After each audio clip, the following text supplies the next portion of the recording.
Sadnite si. Volám sa Mária Drazdechová a som vaša nová triedna učiteľka. Teraz budem čítať vaše mená. Každý sa vždy postaví a pekne nahlas mi povie, čo robí jeho mamička a otecko. Súdružka učiteľka by od teba niečo chcela. Potrebovala by niečo vybaviť. No poď, Danka. Môj jediný blízky človek je moja sestra. Natáž je v Moskve. Tak to 1000 kilometrov odtiaľto. Môj otec, traktorist. Otecko Danky Kučerovej predsa robí na letisku, nie? Danuška, tvoj otec nie traktorist. On работает v aeroportu. Čo si tá komunistická svinia vlastne myslí? Chce poslať buchty netadno do Moskvy.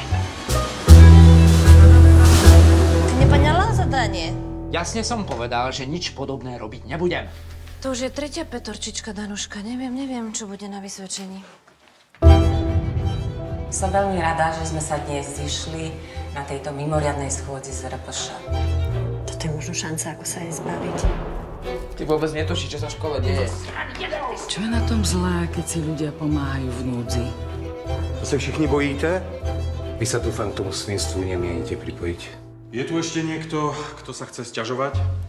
Súdružka Drazdechová je predsedkyňa komunistickej strany. Sme predsa ľudia. Musíme si pomáhať, nie? Však viete, veď ja nie som pomstichtivá.